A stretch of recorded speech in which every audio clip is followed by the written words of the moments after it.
My name is Nathan Brooks, and I'm 41 years old. 10 years ago, I thought I understood how loyalty worked.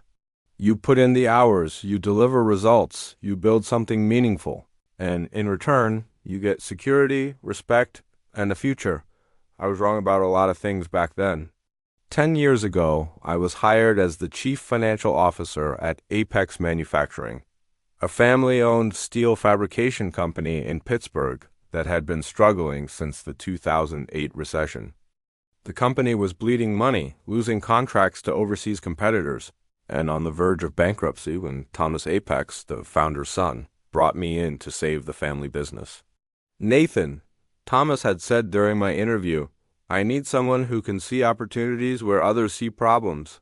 Someone who can make tough decisions and rebuild this company from the ground up. I was 31 then, ambitious and hungry for a challenge that would prove my worth in the industry. Apex Manufacturing looked like exactly the kind of turnaround story that could make my career. What I found when I started was worse than Thomas had described. The company was 6 months away from insolvency, carrying $12 million in debt with aging equipment and a demoralized workforce. Most CFOs would have recommended liquidation. Instead, I saw potential. I spent my first 3 months conducting a complete financial audit, analyzing every contract, every expense, every revenue stream. What I discovered was that Apex wasn't failing because they couldn't compete. They were failing because they didn't understand their own business. Their pricing structure was based on outdated cost models from the 1990s. They were bidding on low-margin commodity work while ignoring high-value specialized projects that played to their strengths. Most critically, they were treating their skilled workforce like an expense instead of an asset. I presented Thomas with a comprehensive restructuring plan. Eliminate the commodity fabrication work that was bleeding money. Invest in advanced CNC machinery that would allow us to handle precision components for aerospace and medical device companies. Retrain our workforce for specialized manufacturing that commanded premium prices. This will cost us $2 million upfront, Thomas said, reviewing my projections. It will cost us $2 million to implement, but it will generate $8 million in additional revenue within 18 months. And if you're wrong? If I'm wrong, you'll be bankrupt anyway. But if I'm right, Apex Manufacturing will be more profitable than it's ever been. Thomas made the decision to trust me. It was the best decision he ever made, and ultimately, the worst decision I ever benefited from. The transformation took 14 months. We eliminated unprofitable product lines, invested in new equipment, and retrained 60% of our workforce. I personally negotiated contracts with 3 major aerospace companies who needed precision steel components that met strict tolerance requirements. By the end of my second year, Apex Manufacturing had gone from near bankruptcy to $8 million in annual profit. We'd expanded our workforce by 40%, opened a second facility, and established ourselves as the premier precision fabrication company in the region. Thomas promoted me to executive vice president and gave me a 5% equity stake in the company. At the annual company party, he stood up and told the entire staff that I'd saved not just the business, but hundreds of jobs. Nathan Brooks, he said, raising his glass, is the reason Apex Manufacturing exists today. I felt proud. I felt valued. I felt like I'd finally built something that would last. For 6 years, I continued growing the company. We expanded into new markets, developed innovative manufacturing processes, and built a reputation for reliability that attracted clients from across the country. By year 8, Apex Manufacturing was generating $22 million in annual revenue. I was making more money than I'd ever imagined, but more importantly, I was respected. Industry publications featured articles about our turnaround story. I spoke at manufacturing conferences about operational efficiency and financial restructuring. Competitors tried to poach me with increasingly generous offers that I consistently declined. Why would I leave? I'd built this success story. I was living proof that American manufacturing could compete and thrive in a global economy. Then Thomas's son graduated from business school. Michael Apex was 26 years old, fresh from Wharton with an MBA and enough confidence to fill a conference room. He'd worked summers at the company during college, but had never been involved in day-to-day operations. Thomas hired him as a management trainee with the clear expectation that he'd eventually take over the family business. I didn't mind. Every successful company needs succession planning, and Michael seemed bright enough to learn the industry given proper mentoring. What I didn't anticipate was that Michael had very different ideas about how Apex Manufacturing should be run. "Nathan," he said during our first one-on-one meeting, "I've been reviewing our operational structure, and I think we're missing significant efficiency opportunities." "What kind of opportunities?" "We're spending too much on labor costs. We could increase profit margins by 15% if we automated more of our processes and reduced headcount." I kept my expression neutral, but internally I was alarmed. The workforce I'd retrained and expanded wasn't just an expense. They were the reason we could handle complex projects that our competitors couldn't manage. "Michael, our labor costs reflect the skill level required for precision manufacturing. Automation works for commodity products, but our clients pay premium prices because we deliver custom solutions that require human expertise. But think about the competitive advantage we'd gain with lower operating costs. We already have competitive advantage. We're the most profitable precision fabrication company in the region." Michael smiled, the kind of patient smile people use when they think you're not understanding something obvious. "Nathan, you've done excellent work bringing us to this point. But now we need to optimize for the next phase of growth." Over the following months, Michael implemented changes that systematically undermined everything I'd built. He brought in efficiency consultants who recommended reducing our skilled workforce by 30%. He negotiated contracts with lower margin, higher volume clients that stretched our capacity and reduced our focus on precision work. Most dangerously, he started questioning my financial management. "Nathan, I'm concerned about some of the contract negotiations you've been handling personally. Shouldn't procurement decisions go through proper approval channels?" "I've been managing client relationships and contract negotiations for 8 years, Michael. It's worked well so far, but it's not scalable." "What happens if you get hit by a bus tomorrow?" There it was, the question that always preceded being made replaceable. I started documenting everything. Every conversation, every decision, every financial projection. When you've spent a decade in corporate finance, you develop instincts about when things are going sideways. The end came on a Thursday morning in March. Thomas called me into his office where Michael was waiting with 2 people I didn't recognize, a woman with a briefcase and a man taking notes. "Nathan," Thomas said, avoiding eye contact, "we need to discuss your role going forward." "What about my role?" Michael answered instead of his father. "We've decided to restructure senior management. The CFO position is being eliminated and replaced with a more collaborative financial management structure." "You're firing me." "We're offering you a very generous severance package," the woman with the briefcase said. 12 months' salary, full benefits, and a positive reference. In exchange for what? Complete transition of all client relationships, contract documentation, and financial management protocols, plus adherence to all confidentiality and non-compete agreements.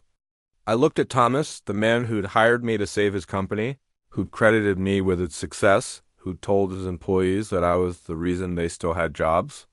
"Thomas, is this really what you want?" He finally met my eyes. "Nathan, you've been like family to this company. But Michael has fresh ideas about how to position us for future growth. Sometimes change is necessary, even when that change eliminates the person who created your current success." "This is a business decision," Michael interjected. "Not a personal one." I stood up slowly. "No, Michael. This is absolutely a personal decision. You're firing me because you want to run this company your way, and you can't do that while I'm here reminding everyone of how things actually got built. That's not." "Yes, it is." I looked directly at Thomas. "And you're letting it happen because it's easier than standing up to your son." I walked out without signing the severance agreement. That night, I sat in my apartment reviewing 10 years of financial records, contract negotiations, and business relationships. Apex Manufacturing had grown from a failing company worth nothing to a thriving business worth an estimated $40 million. My contracts were personally negotiated. My financial management had created their profit margins. My strategic decisions had positioned them in the precision manufacturing market. But more importantly, my relationships with their major clients were built on personal trust that had nothing to do with the Apex Manufacturing name. I made my first phone call the next morning. David Morrison? This is Nathan Brooks from Apex Manufacturing. I wanted to let you know that I'm no longer with the company as of yesterday. David Morrison was the procurement director at Aerotech Industries, our largest client. They represented 40% of Apex Manufacturing's revenue, and I worked with David for 7 years. Nathan, what happened? Management restructuring. Michael Apex will be handling your account going forward. The kid? Nathan, he doesn't know our requirements. How? He doesn't even know our industry. That's not for me to comment on, David. I just wanted you to hear it directly from me. Where are you landing? I'm exploring options. Well, wherever you end up, give me a call. Aerotech values relationships, not company logos. I made similar calls to procurement contacts at Precision Components, Inc., Advanced Metallurgy Corp., and Stellar Aerospace. The conversations followed the same pattern: shock, concern about continuity, and subtle suggestions that their business would follow me to wherever I landed. By noon, my personal phone was ringing constantly. By 5 p.m., Michael Apex was calling me directly. Nathan, we need to talk. Several of our clients are expressing concerns about the transition. I'm sure you'll address their concerns professionally. This is important. Aerotech is questioning whether to renew their contract. David Morrison specifically asked if you'd be available to manage their account. Michael, I no longer work for Apex Manufacturing. I can't manage accounts for a company that terminated my employment. We could discuss a consulting arrangement. You could, but I'm not interested. I hung up and poured myself a drink. The panic in Michael's voice told me everything I needed to know about how quickly reality was setting in. The next morning, I drove to a small office building in the industrial district outside Pittsburgh. The space was nothing special, minus 2,000 square feet of generic office space with a small warehouse attached. But it was mine. I'd been planning this for 6 months, ever since Michael's efficiency consultants started circling. Brooks Precision Manufacturing would be a boutique operation focused on exactly the kind of high-value, low-volume work that Michael wanted to eliminate from Apex. By the end of the week, I'd hired 2 of Apex's best machinists, guys who'd been with the company for 15 years and understood precision manufacturing better than anyone in the region. They'd been laid off as part of Michael's efficiency restructuring. Nathan, said Tony Ritchie, my new shop foreman, these boys at Apex don't know what they're doing. Half the guys they kept can't read blueprints, and they fired all the ones who could solve problems. Their losses are gain, Tony. The following Monday, David Morrison called me. Nathan, I wanted to let you know that Aerotech has decided not to renew our contract with Apex Manufacturing. I'm sorry to hear that, David. Don't be sorry. We're putting the work out for bid, and I hope Brooks Precision Manufacturing will submit a proposal. I smiled. I'd be honored to bid on your work, David. Good, because I've already spoken with Precision Components in Advanced Metallurgy. They're all interested in working with you directly. Within 6 weeks, Brooks Precision Manufacturing had signed contracts worth $2.8 million in annual revenue, nearly all of it work that had previously been handled by Apex Manufacturing. But I wasn't done yet. The manufacturing industry is smaller than people realize.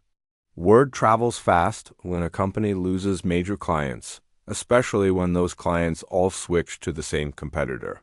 I started receiving calls from companies that had never worked with Apex Manufacturing but had heard about our precision capabilities through industry contacts. Mr. Brooks, this is Sandra Chun from Quantum Aerospace. We're looking for a fabrication partner who can handle titanium components with tolerances under 5 microns. We heard you might be able to help. Quantum Aerospace became our largest client within 3 months. representing work that was more complex and profitable than anything Apex Manufacturing had ever handled. Meanwhile, Michael Apex was learning that running a manufacturing company is harder than business school case studies suggest. Tony Ritchie kept me informed about the situation at my former employer through his contacts who still worked there. "Nathan, they're falling apart over there.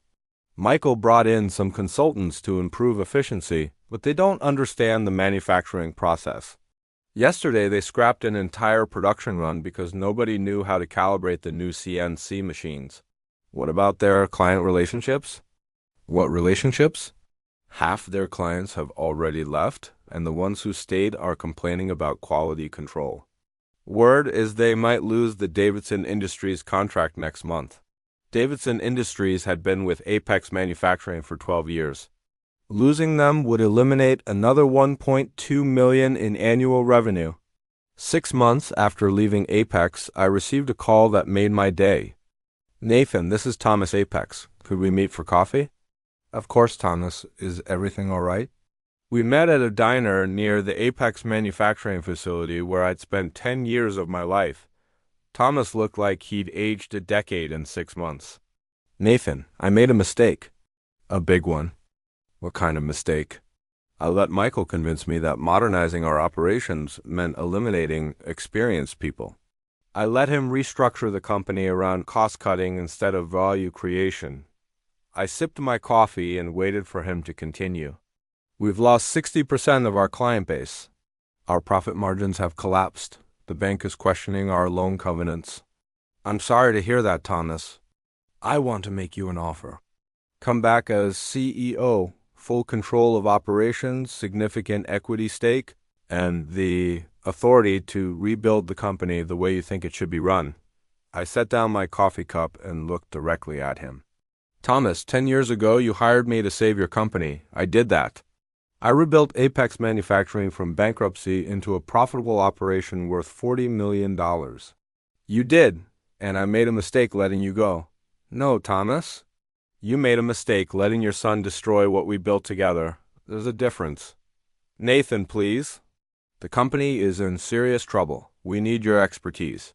You had my expertise for 10 years.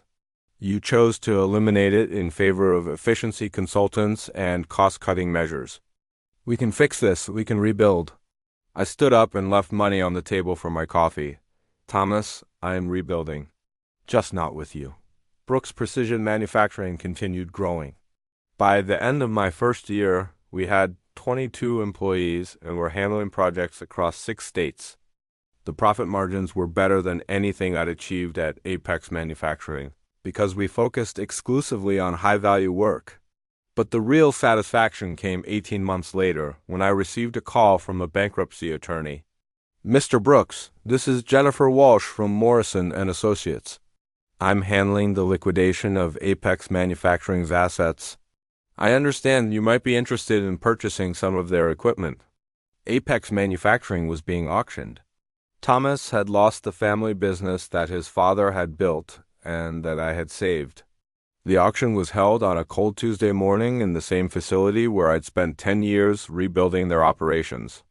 I walked through the plant floor, looking at machinery I'd helped purchase, workstations I'd helped design, and equipment that had generated millions in revenue. Michael Apex was there, overseeing the liquidation process. He looked exhausted and defeated.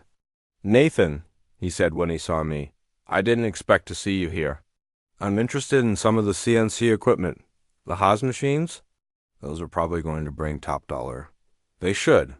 They're excellent machines when operated properly." Michael was quiet for a moment. "Nathan, I want you to know that I realize I made mistakes. I thought I could improve on what you'd built, but I didn't understand how complex the relationships were. Manufacturing isn't just about efficiency, Michael. It's about understanding your customers, your capabilities, and your market position. You can't optimize what you don't understand. My father thinks I destroyed the family legacy. You didn't destroy it, Michael. You just chose short-term cost savings over long-term value creation. The market corrected for that choice. I bought 3 pieces of equipment at the auction, machines. I had originally recommended purchasing during my time at Apex. They integrated perfectly into Brooks Precision Manufacturing's expanded operations. But purchasing that equipment wasn't about the machinery. It was about the symbolism. 2 years after leaving Apex Manufacturing, I stood in my expanded facility, watching those same machines produce components for a satellite navigation system that would launch later that year. The work was complex, profitable, and exactly the kind of project that Apex Manufacturing could have been handling if they'd continued following my strategic direction. Thomas Apex had called me twice more, trying to convince me to buy the company name and remaining assets. I declined both times. Brooks Precision Manufacturing had built its own reputation based on quality and reliability. I didn't need the Apex name, and frankly, it carried baggage I didn't want. Last month, I received a LinkedIn message from Michael Apex. Nathan, I wanted you to know that I've taken a position as operations manager at a manufacturing firm in Ohio. I'm implementing the strategic approach you used at Apex, focusing on precision work, investing in workforce development, and building long-term client relationships. I thought you'd want to know that I finally understand what you were trying to teach me. I didn't respond immediately.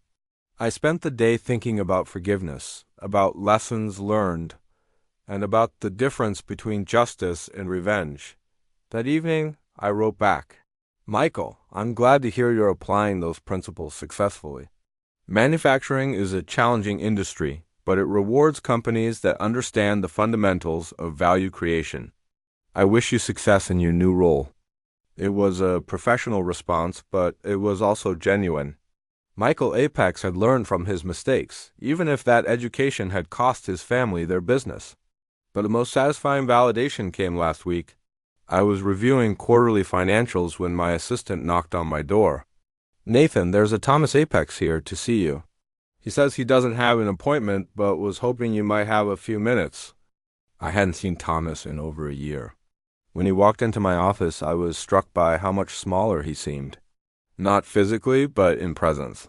The confidence and authority that had defined him during my years at Apex Manufacturing was gone.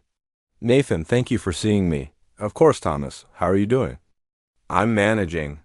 Consulting work, helping small manufacturers with operational issues. It's honest work. I'm glad to hear that. I wanted to come here to tell you something I should have said 2 years ago. I waited. You saved my company, and I repaid that loyalty by choosing my son's inexperience over your expertise. It was the worst decision of my professional life, and it cost me everything I'd inherited from my father. Thomas, let me finish. I need to say this. You didn't just lose a job when we terminated you.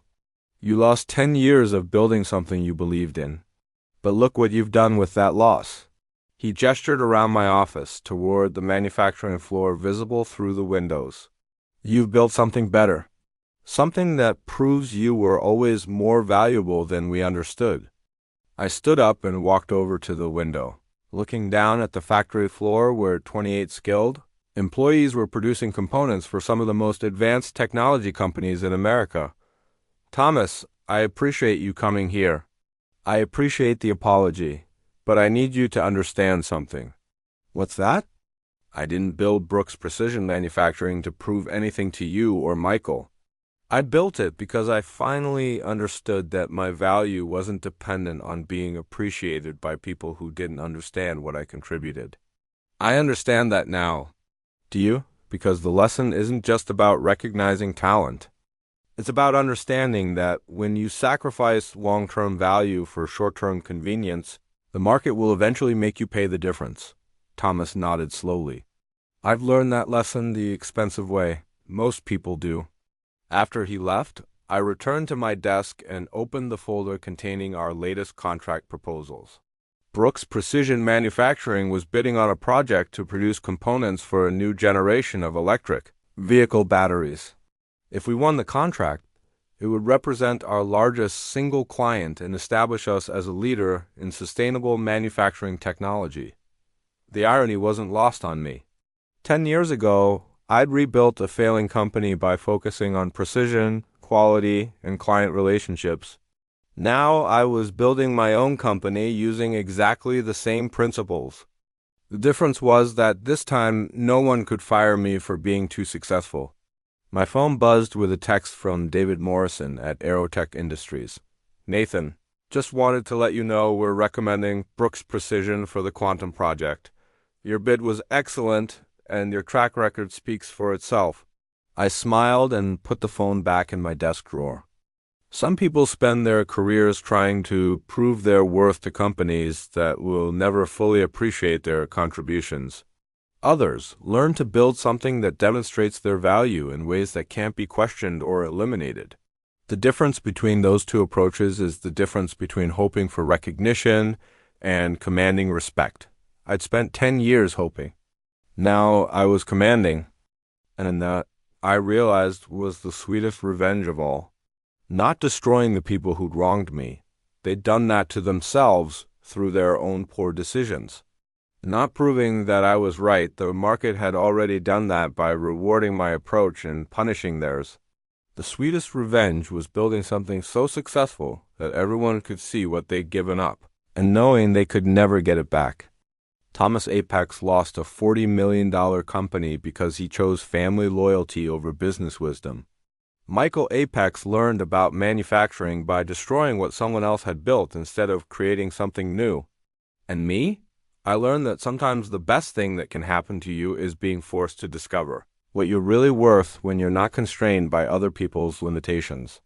Brooks Precision Manufacturing is now worth $12 million and growing.